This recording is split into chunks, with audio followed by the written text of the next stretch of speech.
Acadiana small business owners and operators, have you ever dreamed of establishing a brick and mortar shop for your business in the heart of Lafayette? Well, here's your golden opportunity, and I'm excited to have André Breaux of One Acadiana and Anita Begnaud from the Downtown Development Authority to break down the 2023 Small Business Challenge, which will award one creative business idea up to $100,000 to put towards their business, along with professional consultation, experts to help them develop a business strategy and actually execute that strategy. This is a great conversation about downtown Lafayette and how its growth helps all of Acadiana.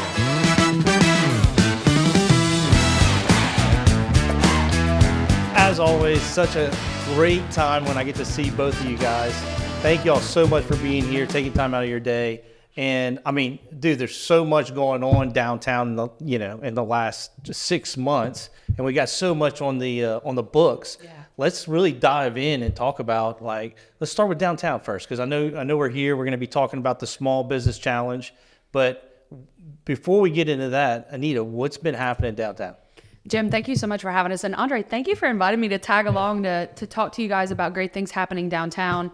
You know, all that we do is for the benefit of the city of Lafayette. And so I think it's really awesome that I'm going to get to hear from Andre about other things going on in Lafayette. I know you have your finger on the pulse, but in downtown, we are just experiencing a lot of energy and momentum. I think it's been really building over the last 5 years, and we're starting to see the fruit of that. I mean, we were just in Park Sans-Souci this past weekend for Downtown Alive, and man, the energy is just palpable. Yeah, we're going to talk about the Small Business Challenge. The Ashby Crossing construction signage is all up. We're hoping that goes under construction later this year. Just some of the big things we've been talking about, Jim, since you used to be on the DDA board, are coming to fruition. New housing, new retail, new restaurants all the time. And I'm just really excited about the future. Maybe a new home for One Acadiana. Maybe a new home for, no, not maybe. Yeah, definitely. Yeah. Well, let's talk about that. I mean, that's really exciting news. I know it's something y'all have been looking for at least a few years, trying to get to downtown Lafayette. Tell me about that. So when One Acadiana was founded in 2015, one of our 3 core strategies was revitalization of the urban core. And Anita was part of the team at One Acadiana at the time. So it was a natural transition for her over to the Downtown Development Authority. So we know that a vibrant core is key to a vibrant region. And the core of our region is downtown Lafayette. So we are putting our money where our mouth is, so to speak, and we are moving our office to downtown Lafayette, the urban core of the Acadiana region. Love it, dude. What I love about it is it's literally in the middle of the Jefferson Street stretch that everyone knows downtown for. It's on the 500 block. It's right in that bend, that curve in the road. Literally the heart of downtown Lafayette. And we're just so excited that One Acadiana is going to be bringing business leaders downtown regularly who might not normally spend a lot of time downtown. And I think it's going to elevate our profile. I think people are going to start to pay more attention to what's happening downtown and wanting to be a part of it. Well, it's similar to what Opportunity Machine did at the old Karma nightclub. That's right. It took a building that wasn't being put to its highest and best use, which the old Home Bank building, it had been vacant a while. Wasn't 8 or 9 or 10 years, I think. Yeah. So we're excited. The OM, their building, their facility is beautiful downtown, and we're expecting just the same for One Acadiana's new office. I'm expecting just the same. Well, so the Opportunity Machine is, what a phenomenal. I did a tour over there the other day, and it's phenomenal. But how is that associated with your group? I know it's y'all lead it up, right? Y'all. No, well, so One Acadiana is partners with the OM, but LEDA, the Lafayette Economic Development Authority, started Opportunity Machine. When I was at LEDA, at the beginning of my career. It's really full circle here. But yeah, LEDA started Opportunity Machine, and One Acadiana obviously is close partners with LEDA and close partners with Opportunity Machine. And this is a good natural segue into the Small Business Challenge, because Opportunity Machine, as an organization that provides momentum for startups, I think that's their tagline. Incubation. Yes. So they were a perfect partner to join forces with on the Small Business Challenge. A lot of our audience may not know what Opportunity Machine is. We're just, we do, but let's tell them what it is and what's it like. So Opportunity Machine, located at the old Carmen nightclub in downtown Lafayette, is a home for startups. And particularly, I think they're focusing on the tech ecosystem. That's right. I don't want to speak for them because Destin and Catherine and the team over there, they do a wonderful job. But they have helped businesses like Hamper is one of their big success stories. Fly Guys, get started, get off the ground. And we know the entrepreneurial ecosystem is so critical to the economy of our city, parish, and region. Yeah. So I think what folks should know about the OM today is they're really focused on helping businesses that are able to scale up, accelerate. And so they used to be kind of like a co-working space and an incubator, but they really have honed in on helping businesses accelerate. Are they limiting it a little bit more? I mean, I think you can't just go in there and get a membership. You really got to go through the application process. So they still have their memberships, and if you are a startup in the community, they'd love to talk to you. Mm-hmm. They do a lot of different programming these days, but it's not just focused on providing a desk for someone who has an idea. It really is about, tell us about your idea, tell us what you put behind it, and how do you grow it? And how that incorporates with the other businesses in there. Like how are they all going to work together? I mean, there's a lot of synergies. It's kind of like a little incubation station of what downtown Lafayette is like. Yeah. You put smart people, energized people, creative people together and get them talking regularly, visiting with each other, interfacing with each other. And really, I think that's the secret sauce of downtown is it's full of creative, energized people, and those connections only strengthen the community. So we see that a lot throughout downtown. And I think the OM is like one area where you can see it super concentrated. And we've seen some really great things come out of there. Friends of mine who had good business ideas, and man, they're pitching in other states and they're winning, projects, they're winning competitions. Hamper is one of the ones that we've just seen scale up tremendously. And Laurel Hess was like a marketing guru like 7 years ago, and now she runs this amazing company right from Jefferson Street. And that's just pretty cool. No, it's really cool to see, and if you haven't had a chance, like for those of you guys who are watching this and you're in the downtown area, just stop in and ask for a tour, because I did that the other day just because I was curious. I hadn't had a chance to go tour it, but I mean, there was conference rooms filled with people that were, talking about, Lafayette, and, there was a leadership forum going on. Then they had, all these other people working. Is it relatively full? Or is there a lot more space left? I think they're full. They're finishing out the third floor. So when they opened, they had redone the first 2 floors, and currently they're finishing out the third floor to create more space. Some of those companies that have been growing and amplifying, over the last few years are moving into that third floor space. So, they have like desks, they have small offices, but this will be like suites for businesses who are really taking it to the next level.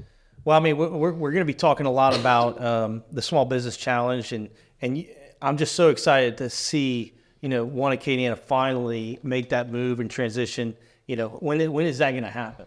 So we're saying late 2023 is our move. That's the timeline as it stands now. Well, that's good. I mean, I did see they just put the streetscape bricks back up against the new sidewalk in front of the building. So I take that as a real positive because they, tore it all up to do all kind of upgrades, and it's back, baby. The walls, I think, have been put in place on the second floor, and they're building the walls on the first floor this week. So that's awesome. It's progress. It's progress. That's really cool. And I want to clear up some things because I get people ask me all the time, like, it's great to see people go to downtown, and I know what's happening, but a lot of people don't know. Like, let's just clear up the rumors. Some people are like, is downtown dying? And it's like, it's opposite of dying. I've had people say, is it a good place to invest? And, is there really that much demand for residential or businesses? But I mean, tell me from your perspective and from your perspective, because you're working with the business owners and you're working with the business owners, bringing them downtown. What are you seeing right now? I mean, downtown is thriving. I'll put some numbers to it, and Andre can help keep me honest about the One Acadiana ones in particular. But, I really think people don't understand the level of investment that's been made in downtown. Think about Vermilion Lofts, $5 million investment. Right after that, the loss at the municipal, the old federal courthouse, that was a $19 million investment. The LPTFA just built new apartments. And they're full. Yeah, and they're full. They're fully occupied. That's right. There's always turnover. It's apartments, but the LPTFA just built the Monroe $11 million investment. One Acadiana has invested $2 to $3 million in the building between the purchase and the refurb of the building. The OM invested just over $3 million just handful of years ago, 3 years ago. So we're talking about getting upwards of $100 million of investment over the past just 5 years that I've been in the job. Yeah. And really, I think we're just getting started. I mean, if you think about what we're seeing, so many restaurants, so much retail, the energies at Art Walk, people want to be downtown. Yeah. The Science Museum being managed by UL Lafayette now brings a whole new energy, a whole new group of people in. Just several Saturdays ago, and the Friday night was the UL Raging Cajun Downtown Live that we did, which was incredible. The next day, the Science Museum, UL, did an insect day. Jim, I have not seen Downtown Lafayette like that ever on a just general regular Saturday morning. I'm talking dozens of families walk. I have goosebumps again, walking up and down Jefferson Street. And Lala and I were like, what is going on down here? The Science Museum was having an insect day. If we can keep that programming and that energy going, I think more and more families are getting exposed to downtown, and certainly not everyone's a lover or a believer, but what people should know is downtown is not dying. Yeah. Downtown's thriving more than I think it ever has in its history. And, it's funny that people even think that. Like, it just means they haven't been downtown. That's right. Come see us. I mean, I talked to some of the owners of some of the buildings with some of my friends, and they're like, what's happening? Because they just work there. They don't really know what's happening. I'm like, dude, that is going to be the most valuable piece of real estate you own in the next 10 years. I mean, it's so undervalued right now, even though, everybody since 2004, when I got in the business, it's always like, oh, well, it's too much. It's too much. If you can't afford that. That was back when you get a house in downtown Lafayette for $100,000, and, fast forward 20 years and it's over doubled. And we had it stalled out for 8 years. Yeah. We had a stall, in development and everything. And then Anita came around and it shot up. No, there was a lot of other things too that created that, just stall in the development in downtown. But I think it's back and it's refreshing to see. And not only do you have those type of events at the Science Museum, the Children's Museum, but, I used to live downtown for 15 years, and a lot of times those things are just closed. And so, like, you're right. When you activate that corner and then you put a cool restaurant next to it, it gives you something to do. And now you can bring the whole family down there and, grab a gelato or go grab a sundae or go grab a pizza, so it's really morphed into something way more than it used to be. So you're a real estate guy, and I know André can appreciate this too, because he works for an organization that's focused on the business community. Why Lafayette? Why Downtown Lafayette? Why Acadiana is the right place to do business? I want to give you two things about real estate that I've heard recently that I think the listeners and the viewers will say, like, okay, wow, we need to pay attention. So you mentioned buying a home for $100,000 10 years ago, and, it's always too expensive, right? Yeah. Someone owned a single family home, a carriage house, and a commercial property. And you know what I'm talking about. And they bought it for about $300,000 20 years ago. They sold it for $2 million 2 years ago. Love it. It's awesome. And then I was talking to one of the folks who owns an office building downtown. And they told me, I've owned real estate all over this parish for 20 years. And for the past, 15 or so years, this building underperformed compared to my portfolio. Out all over in Lafayette and in the parish, I could get 90% to 100% occupancy. In downtown, I was lucky if I got 75. Well, that's changed. Yes, it is. Now he's got 100% occupancy in his building downtown, and his other buildings are not performing as well. And, he said, I don't know what you're doing, but you're doing something right. And it's like, you know what? The real estate is starting to show the promise that we've always known that it has. And I'm excited about the future because, again, I think we're just kind of at the beginning. Moves like One Acadiana coming downtown is only going to catapult us even further. And I don't think people understand that. And, like, it's You remember when Michelle started Tsunami? Yep. That was a catalyst. Everyone thought downtown, she was nuts. Nuts, and then things started moving downtown, and we were seeing a lot of progress. And then, for a while there, it stalled out, and it was just bars downtown. And then now everything is coming to fruition. All of the studies that we've done, is happening. But I know back in 2005, when we had Hurricane Katrina. After that, this area was designated the go zone area. Yeah. And what that did was it moved everybody out to go build new buildings because they could have this massive accelerated depreciation. So it made sense to move out of your old building and then go to a new building. And then that's where you saw Cordoba and all these other these other office complexes build up, and they have all these buildings. So they moved out of the older space. And for a while there, we had tons of occupancy availability or vacancy available in downtown and all these other older buildings.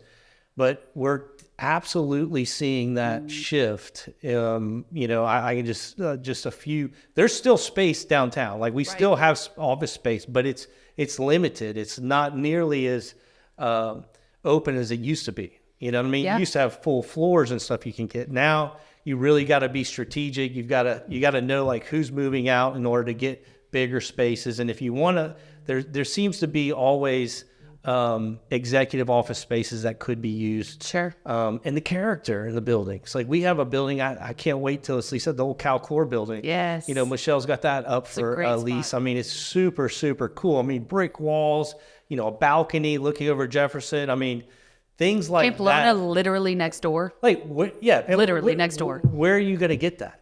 You can't find that kind of character, in any of the other areas. I don't want to talk down to any other areas because they all are valuable in some way. But downtown, like you said, will always be the heart of Acadiana. And it's always got like that, it's just a different feel. It's a lifestyle, Speaking of buildings with character, the Soucy building. Let's talk about it. In Parc Soucy. Yes. The oldest commercial building in Lafayette is vacant now, as everyone who's been to downtown lately probably knows. So it was an art studio. Yes. It was a crafts guild. Crafts guild. And they've moved to Jefferson Street in the old Independent building on the ground floor of the Independent building right next to Vestal. I'm sure a lot of our viewers have been to Vestal lately. Amazing conglomerate of local craft and artisan folks. Yeah. Great place to buy gifts for your family. But yeah, they moved to Jefferson, so the building where they were for probably about 14 years or so is now vacant, as André mentioned. And One Acadiana, since visiting Pensacola in September of 2021, I think, we learned about in Pensacola what they called their Small Business Challenge. And they had a spot in a key location in their downtown that they wanted to make sure that had the right tenant in place. So they did a business plan competition for it and got 33 complete business plans submitted with people who were excited to move into that space. There was a prize package with favorable lease and tenant improvement funding, and you were just surrounded by all the support you needed to get your business started. So not only did it help fill that space, it also helped really push the small business ecosystem in downtown Pensacola. So everyone who went on the trip was obviously we were inspired by the idea. Yeah. We wanted to do the same thing in Lafayette, but we've been waiting on the right location that would get people excited. It's the space that really needs the right tenant, a space that needs to be activated in the right way. And then the Sans Souci building becomes available. And Kevin Blanchard with LPTFA, who currently owns the building, which is being sold to the Downtown Development Authority again. And Jim, I think when you first started on the Downtown Development Authority border, right before you started, the DDA used to own it, the Downtown Development Authority. That's where I work. You know that. Yeah. They might not know that. Yeah. And the Lafayette Public Trust Financing Authority received the building as a donation, and it's had a different tenant for, more than 10 years. And now the DDA is going to take back ownership of the building. and inherit this lease from this winner of the Small Business Challenge, because the DDA and the Downtown Lafayette Unlimited, our nonprofit organization, have been really hyper-focused on how do we get more foot traffic downtown. Yeah. So everything we're doing is about creating energy, experiences, making people feel welcome and wanting to come downtown. So this little building has the opportunity to make Park Sanssouci activated all the time, all year round, not just when Downtown Alive's happening or the Po' Boy Festival's happening, but on a random Saturday morning, we want to see dozens of people in the park. And so this building is uniquely situated on the park property. Right. The nonprofit that I work for is building a playground right behind it and adjacent to it. So we just see a lot of opportunity to activate the park more regularly with a unique concept and really find out kind of what's out there from an ideas perspective. Yeah. What's in another city that you love and you think is so cool and you're like, man, I just really wish that we had that in our city, in Lafayette. That's what this challenge is all about. Well, so it's a great opportunity for us to actually participate in a public, private partnership and activate something that's important to all of us, right? And so we really need help getting the word out there, making sure people are actually submitting it, understand what we're trying to do. So, where do they need to go? Tell me more about the challenge and how do you who are you guys looking for? Are there any kind of limitations of different businesses and whatnot? So all of the information about the Small Business Challenge is at LafayetteBusinessChallenge.com. We just had an information session on September 13th, but the recording of that is posted on the website, LafayetteBusinessChallenge.com, along with an information packet, other materials, and the application, which is due, the round one application is due October 13th. Yeah, so we need to get that out there. So we need to get the word out. That we know there were a lot of people that showed up excited to the information session with great ideas, but we know we need as many good ideas as possible. The more the better, because what we want to happen is we want to not only fill this space, we want to start other new small businesses, hopefully in downtown as a result of the business challenge. So we're really pushing everyone. Well, what do you mean by that? So in Pensacola, what happened there is they selected a winner for their small business challenge called Carmen's Lunch Bar. And Carmen's, they supported Carmen's the first couple of years, and now Carmen's is thriving on her own. And she's doing great, and she's still in that space. But 6 other businesses who submitted business plans as part of the Pensacola Small Business Challenge have opened somewhere else in downtown Pensacola. So we want the Keaty real estate team to help us find locations for these other businesses. Yeah, so these through that process in Pensacola, there was y'all identified other great ideas that, hey, y'all should pursue this, even though you didn't win. Right. You should pursue moving to downtown. And that's the beauty of having partners like Opportunity Machine, like the Lead Center at UL Lafayette, the LSBDC, the Louisiana Small Business Development Center, is that we're going to have experts who coach entrepreneurs and small business owners on how to make their business successful. They're going to be involved. They're going to be available to hold your hand, so to speak. So if you win the competition, then you'll actually get consultants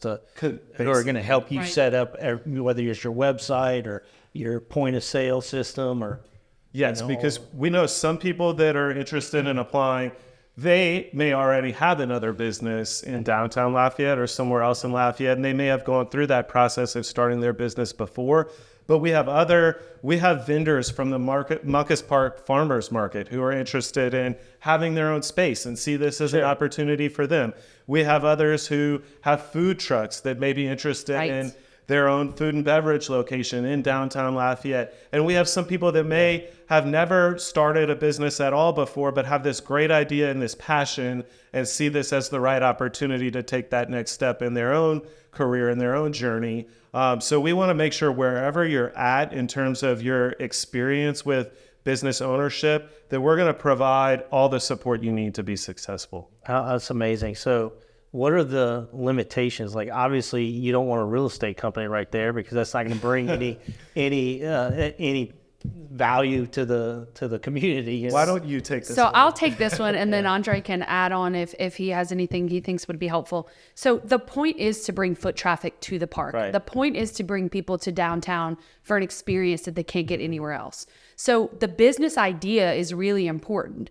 However, it's most important that it's family friendly from my perspective. I mean, it's in a park, Right. and there's going to be a playground immediately adjacent to it. And so you want that synergy there. I mean, I've heard some ideas like, you know, daycare type like thing. I don't know if that's on the table or not, but I was just in a meeting and they were like, oh man, that'd be great if they had a place where we can bring your kids so that you can drop them off and go out to eat, go to the festival. And I'm open, things baby. like Yeah, I'm no open. idea is a bad idea. That one might be one where we We might want to choose a different location for you, yeah. because what we want to do is we want to create that those Where it's not just for sales. kids, it's for We want to create those sales, right? So you bring the foot traffic, you get people spending money, having a good time. This becomes part of the experience of being downtown. Yeah. So the Economic Development District, and I know we're throwing a lot of lingo out there for folks, but that exists downtown is financing the Downtown Development Authority's purchase of the building. Mm-hmm. And the Economic Development District is a 1-cent sales tax. So when you buy goods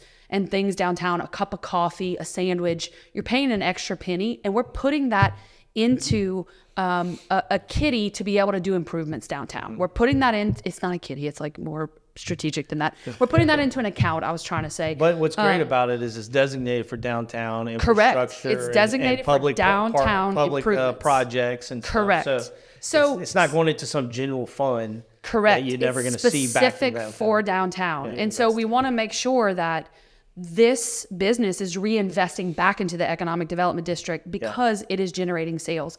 And I mean, it's you know this, you've been doing this your whole career. It's not rocket science, but it's bring people downtown to get them spending money, enjoying themselves with their family and friends, or their date or whomever, so that they keep coming back, and it creates that synergistic relationship. And so we think a lot in our office about how do we show people the kinds of experiences you can have downtown. And I think when people apply for this, they should be like, how do I contribute to the downtown experience?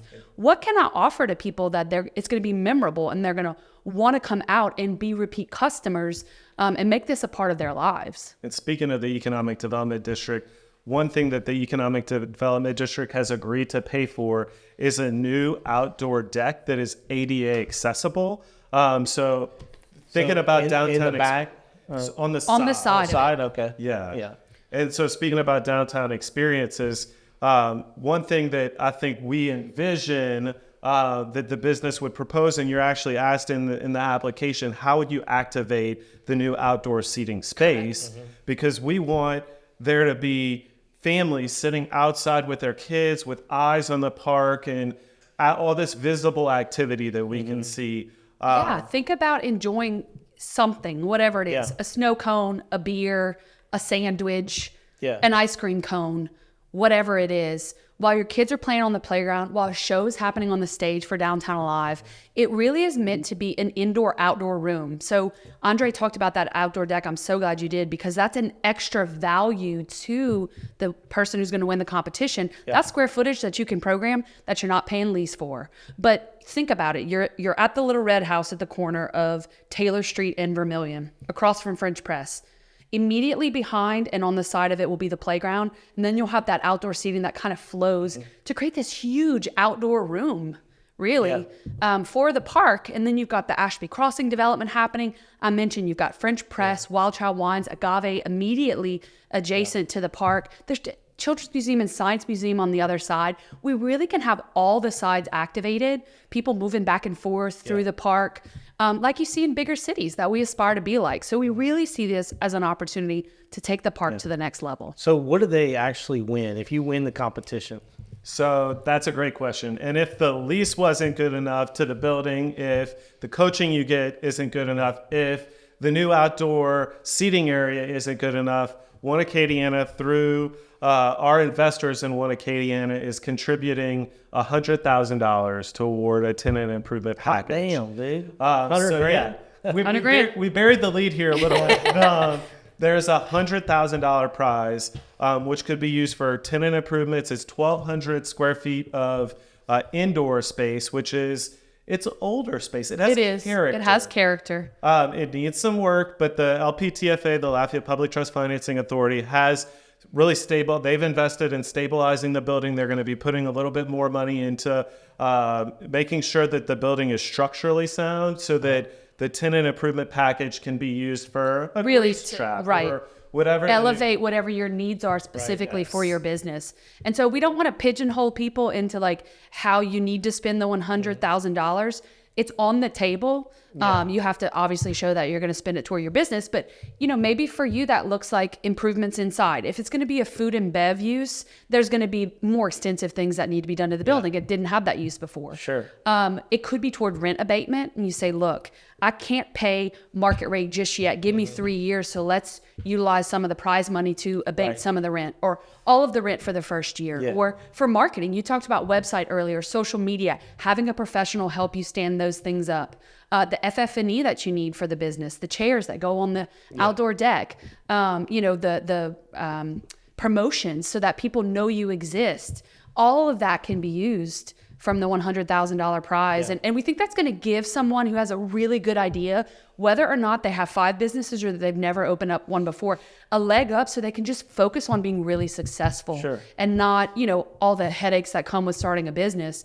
Although you will have those because you're starting a business, but kind of have that competitive edge. And we're looking for the people who are creative and have the hunger to do something really cool, understand the value of downtown, truly see that location as the best place for their business. And I'm excited to see what we get. Unless it's retail, they're going to have a change of use, which is going to trigger, all new bunch codes. of updates, So it's gonna, it becomes impossible to activate a building sometimes when you have to do, $100,000 worth of work just to get it up to code. So unless it's retail, they're going to have to do that, And and I mean, that's all factored into what's your idea? How are you going to be able to execute it? What's going to be needed to do that? We have a great partnership with One Acadiana. The LPTFA is involved. LIDA and the Opportunity Machine are involved. We've got great line to the city. They want to see the park, which the city owns, be successful. They have some plans for some other public spaces in the immediate area. The Downtown Development Authority is helping to work on a streetscape upgrade of Vermilion that would pass right in front of the building. I think you're right. There will be some challenges if someone wants to change that use, but I think you're surrounded by all the right people to say, let's figure this out together. How are we going to do it? Because it's really important. You're going to have the support. That's right. That's really cool. And we know the costs are going to be higher in the first few years, which is why the $100,000 is being contributed.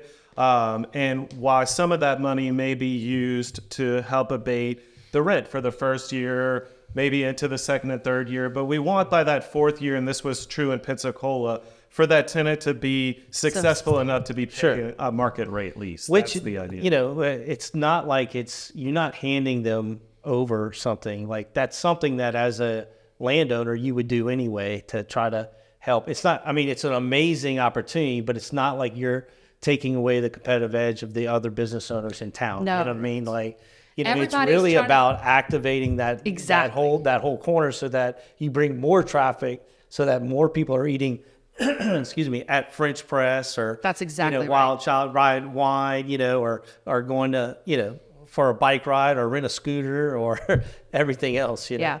I think that's a really good point that you brought up, Jim, and I want to just kind of echo it again. This is meant this building's publicly owned, okay? Yeah. So it's meant to bring the private sector in to say, we're going to help get someone in this space and make sure that they can be successful, just like landowners downtown already do. Yeah. I'll work with you on the rent for the first couple years. I believe in your vision. I see what you want to do, and I'm going to help you get in here, and then we can, grow as you grow. And I think that's important because, some people can look at this and like, oh, well, you're giving them rent, but you're not. They're paying fair. They're going to be paying rent, but you're just helping them get started. That's right. Which, if you're in a business already, that sometimes it's better, if you never were in the business and you just go after it because you were too dumb to not do it, kind of thing. And this gives it gives an opportunity for people who have really good ideas that think, it's so far out of my reach, I can't even do it. So that's sometimes where you get the most change or the most creative ideas is when there are no limits. So Andre and I, with Carly on the bar, went to Muncus Park's farmers market 3 or 4 weekends ago, and we walked around and we talked to people who've been at the market for a year, 5 years, as long as the market's been open.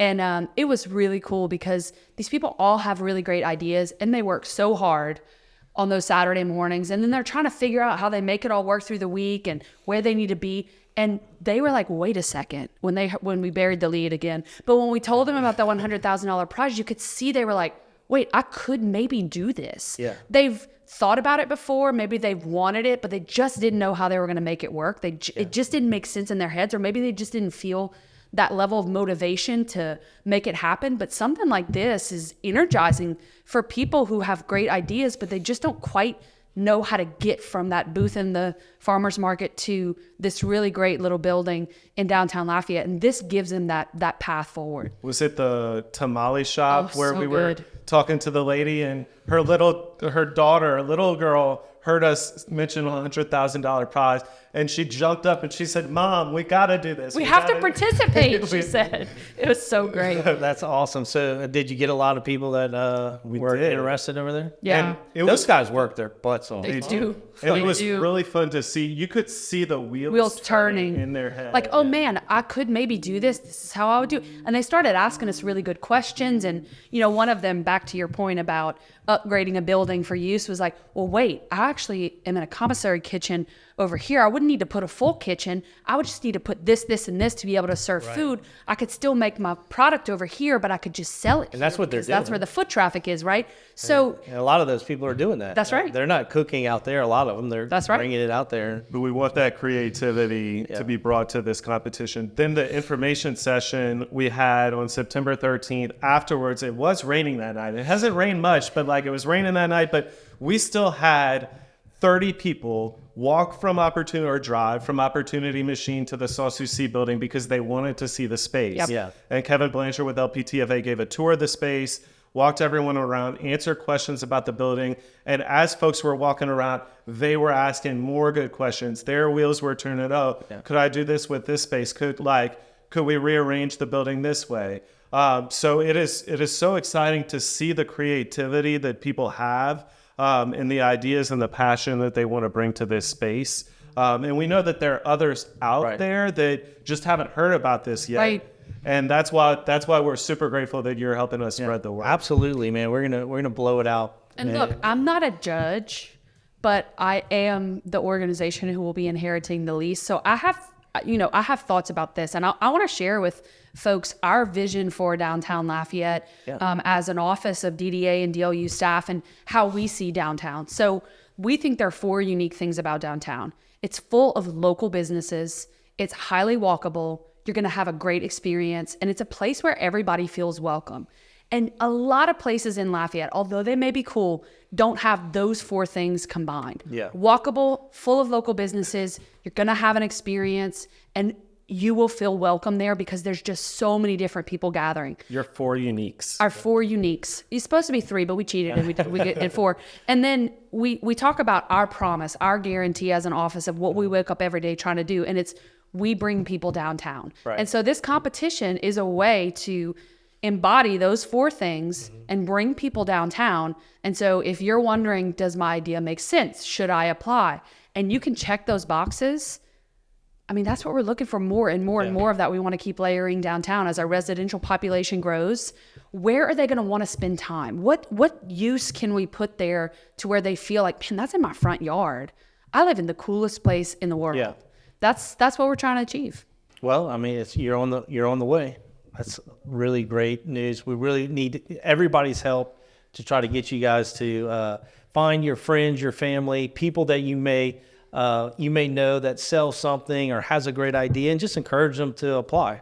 LafayetteBusinessChallenge.com. And we'll put that in this below. But before we go, I do want to talk about, you've got a big couple of months coming up with elections and everything. Tell us, what are you guys doing? I know this Wednesday you'll have a forum which Yes. hopefully this comes out before the forum, but if not, you're going to have it all recorded, right? Right. So One Acadiana, we are, in addition to being a 9-parish regional economic development organization, we're the Chamber of Commerce for Lafayette. And in that capacity, we really try to educate not only the business community, but the community at large about civic issues and particularly about elections. And this year, as we know, is a big election year with all of the local offices, all the state offices on the ballot. So we have created an elections hub. We're calling it our 2023 elections hub at oneacadiana.org/2023 elections hub. You can just go to our website and there's a button on the homepage, oneacadiana.org, that'll get you there.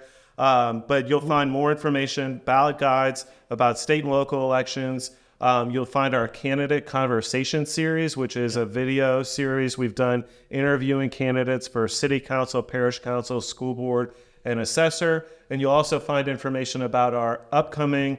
It's upcoming while we're recording this. It might not be upcoming when folks are watching or listening to the podcast, but our Lafayette Mayor President Candidate Forum, which I'm calling, and because I'm calling it this, I think it's going to make it so, Lafayette's signature candidate forum this election season. It's happening live at the Acadiana Center for the Arts on Wednesday, September 27th, but it will be recorded. It'll be live streamed through our partnership with KLFY on KLFY's website.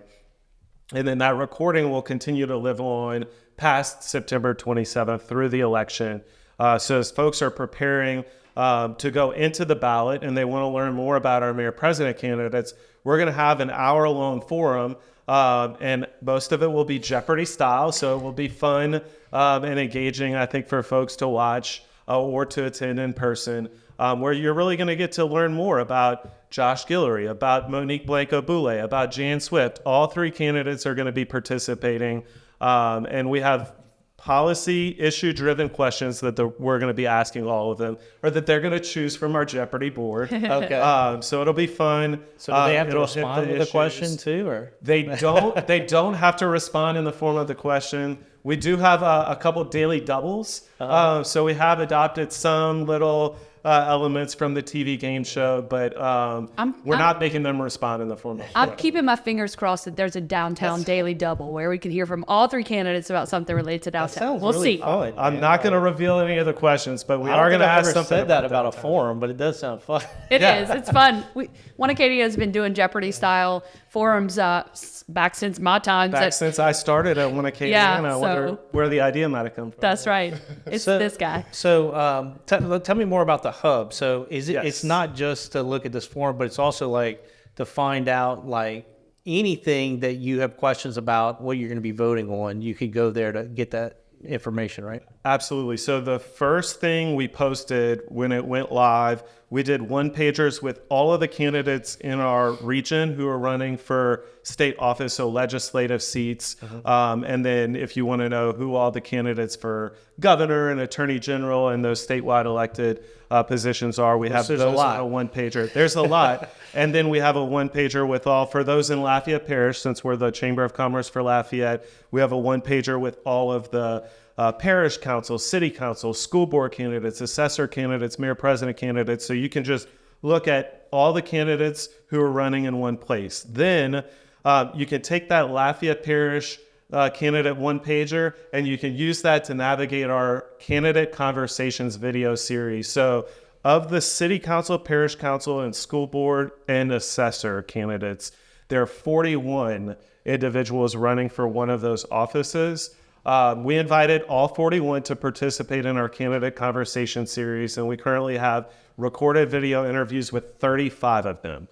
So that's a pretty good rate of return. Yeah, So you can watch 17 and a half hours of educational content for your very long ballot coming They're only 5 to 10 minutes. Oh, each. okay. I thought they were 30 minutes. One of them went 30 minutes, but most of them are about 10 minutes. So you can watch several hours worth of content. Oh, yeah. Because listen, it's a big ballot on my gosh. on the October 14th election. Early voting starts this weekend, right? Early voting starts this On weekend. Saturday. Yeah. So September 30th. okay, so we're like in the moment. So it's Monday, Saturday, September 30th. Early voting starts. But I mean, if you have not looked at govote.com and looked at your sample ballot, I really encourage everyone to go do that, because you are going to be shocked with how many things you have to decide on. Yeah. There's a lot of races. There's some constitutional amendments. And One Acadiana, I just want to give y'all some love. That is so amazing that y'all took the time to prepare all of us for this. I've watched the candidate conversations, and it's really interesting. When they're in a forum together, you get one vibe, like you get one kind of level of information. But when it's them one-on-one, and then you can watch them one after the other and kind of compare notes of, well, this one talked about this and this one had this idea, it really provides some clarity for me on some races that I wasn't quite sure about. And, you know, I don't live in all these districts, but I like to kind of figure out, like, if I could choose the whole school board, what would they look like?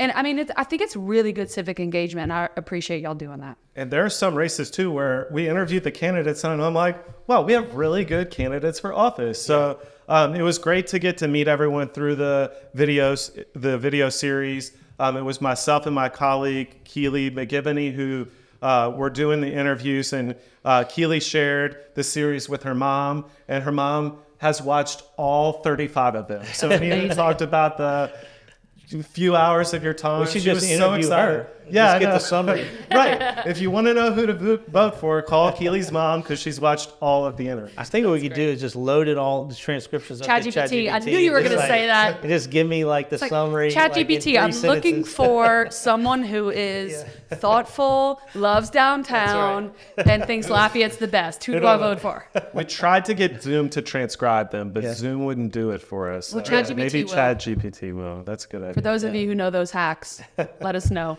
But so one thing I wanted to bring up, because, you know, what I think is interesting is this whole small business challenge came out of the leadership exchange that you guys do at One Acadiana, and y'all been doing for years, and it was in Pensacola. But it's such an amazing way if you want to become more involved with your community or get involved with the progress and the future of Lafayette. It's so nice to be able to get out of Lafayette, see other communities, and take some of the things that work in other places and bring it back. It kind of just gives you a renewed sense of, passion for, wait a second, we can do, like, it opens up your eyes to what possibilities are. So talk a little bit about that, because I love that program. And I think if we had more people, want to do it, or even go out on their own and bring it back to you guys. I know y'all are open to that. Anita's been a part of these trips too. Actually, Okay. we plan trips together. I was going to say, raise your hand if you've been on every single one of One Acadiana's leadership exchange trips. I started at One Acadiana in Right after the fall first one. of 2015, right after the first trip to Charleston. And then we had 2 years later, a year and a half later, we had a trip to Lexington, Kentucky. I did go on that one, did go to Greenville, South Carolina, and then to Pensacola, Florida in we had September COVID. 2021. Yeah. We took, a little break, and then went to Pensacola in September of 2021. 22. I think it was 22. It was 22. It was last year. Last year, was, It was. I lose track. Yeah, it's hard to Because I keep had a track of the baby dates. earlier in the year, and I remember I left her for 5 days, and everyone's like, "You're nuts." Well, and She was fine. We're planning to do another trip 2 years after that one, which means that coming up in 2024, that means there's going to be another leadership exchange trip. He knows, but he won't tell me. You'll have to have me back on another Real Talk podcast for me To divulge the location. But we have taken away so much from these trips.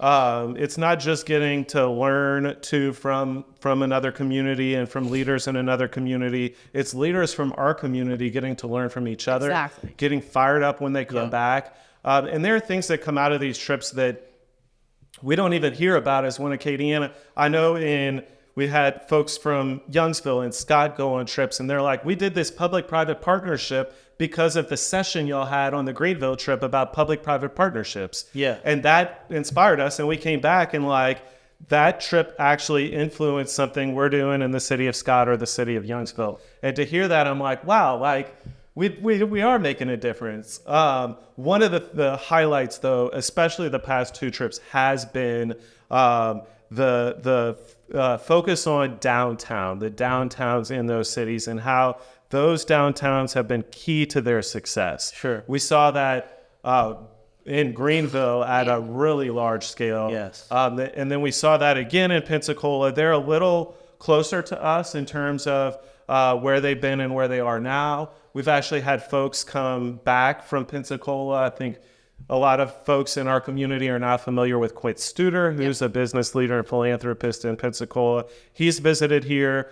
Some of his team has visited. And we brought them around our downtown because we're like, oh, what people got fired up about was your downtown and how vibrant it is. How can we do the same with ours? And they are so optimistic about what they've seen in our downtown and the momentum that we have in our downtown. So that's been a big takeaway. So I can't wait to find out where we're going next year too. I would say a couple things just to piggyback off of what André was saying. One, circling back to the candidate conversations, I don't think we've had enough people in local office coming on these trips. We need the people who are the policymakers, the legislators, the city council members, the parish council members, the school board members, coming and going on these trips and getting energized with their fellow community members and seeing how they can use their positions, on the city council, on the parish council to help move along things and create change. So I would say we should put a lot of focus on, there's going to be a lot of new people in office. The city council is going to have a new majority. There's going to be 3 new council members at least, because we know 3 are not running for their seat again. So it would be amazing if we could get the city council at a minimum to fully participate. No doubt. And 2024 won't be an election year. So that's right. Yeah, so they'll be available. And we can put it on their calendars in your budget, early. Put it in their professional I would say budget. it should be election year. They'll all show up. That's not true. That didn't work out. That's not true. That didn't work in Charleston. But we just had a forum for Louisiana Realtors, and we invite all the politicians to every fall conference. And normally we get like 3, 4. We had 20 of them show up. They were like, they wanted to shake everyone's hand. It was like overwhelming because we had like 4 hours worth of speeches. So one of the things that has been my biggest takeaway from leadership exchange trips is Quint Studer's principles. His book, it's called Building a Vibrant Community. You can buy it online. You could buy it through Beausoleil Books, which is a bookstore in downtown Lafayette. They're probably going to have to order it for you, but they will. So you can give them a call. If you need a book and they don't have it, they'll order it for you. But anyway, Building a Vibrant Community is an awesome book. It's an easy read. It's really engaging. Chapter 8 is called Start with Downtown. When I read, the whole book's awesome. But when I read that chapter, my takeaways were we're on the right track. We're doing the right things. There's still a lot more room to grow. But we need to believe in and trust that if we invest in downtown, like so many other cities have, there will be a return on that investment. There will be payoff. Our community will be better for it. Will be a more attractive place for talent to want to live beyond going to school at UL or SLCC, for people to want to come back like André did, to do important, impactful work in our community. I'm telling you, by building a vibrant community, if you're a nerd and you like learning about community-oriented things, and you'll see and understand we're doing good things here in Lafayette. We need to celebrate that. And there's a guidebook for what we need to be doing so that we can take it to the next level. And one of the things in the guidebook is the Small Business Challenge. I think the chapter is called Starting a Small Business Revolution. It is. So start with downtown, start a small business revolution. That's how you create a vibrant community. Well, that's what we're trying to do. I love how you guys went out to find out, how to improve our downtown. You learned from other downtowns. And, kudos to both of you guys for all that you guys do for not just downtown, but for Lafayette, because everything you do for downtown is really for all of Acadiana. That's right. Thank you guys so much for being here. Let's get the word out, guys. Let's spread the word. If you have any friends, families, coworkers that would like to participate in this small business challenge, just go to where, André? LafayetteBusinessChallenge.com. And tell them to fill out the application. If you have any questions, you can call André. I'm sure he'd be glad to answer them. Absolutely. And if you need help with those applications, I'm sure you guys can help with that as well. Yeah, track me down. Man, thank you guys. Anita. We're easy André, to find. Thank you so much for everything that you do. Anita, Thank you. Love you as always. You guys are amazing. Thank you guys for being on the podcast. Thank you for having us. This was so fun. It was.